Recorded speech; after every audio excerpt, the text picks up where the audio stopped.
உலுஸ்லாங்கூரில் உள்ள புக்கெட் சந்தோசாவில் 3 உணவகங்களில் எலி எச்சங்கள் கண்டெடுக்கப்பட்டதைத் தொடர்ந்து அவற்றை உடனடியாக மூடுமாறு உத்தரவிடப்பட்டுள்ளது. உலுஸ்லாங்கூர் நகராட்சி மன்றம் மாவட்ட சுகாதார அலுவலகத்துடன் இணைந்து கடந்த புதன்கிழமை நடத்திய ஓப்ஸ் சூச்சி சோதனையின் போது இந்த சுகாதார குறைபாடுகள் கண்டறியப்பட்டன. நகராட்சி மன்றத்தின் உரிமம் இன்றி உணவகங்களை நடத்துதல், ஊழியர்களுக்கு டைபாய்டு தடுப்பூசி போடாதது, அசுத்தமான சமையல் கருவிகள், சரியாக பராமரிக்கப்படாத குளிர்பதன பெட்டிகள், தரமற்ற கழிப்பறைகள் உள்ளிட்ட பல விதிமீறல்கள் கண்டறியப்பட்டன. இதனைத் தொடர்ந்து நகராட்சி மன்றம் 6 குற்றச்சீட்டுகளையும், மாவட்ட சுகாதார அலுவலகம் 3 குற்றச்சீட்டுகளையும் வெளியிடப்பட்டு உணவகங்களை முழுமையாக சுத்தப்படுத்த 14 நாட்களுக்கு உடனடியாக மூடுமாறு உத்தரவு பிறப்பிக்கப்பட்டுள்ளது.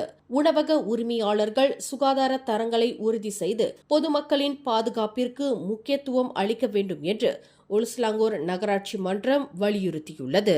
மேலும் செய்திகளை தெரிந்து கொள்ள கீழே இருக்கும் பெல் பட்டனை அழுத்துங்கள். உங்கள் மகிழ்ச்சியை வெளிப்படுத்த லைக் மற்றும் ஷேர் செய்யுங்கள். தொடர்ந்து திசைகளோடு இணைந்திருக்க சப்ஸ்கிரைப் செய்யுங்கள்.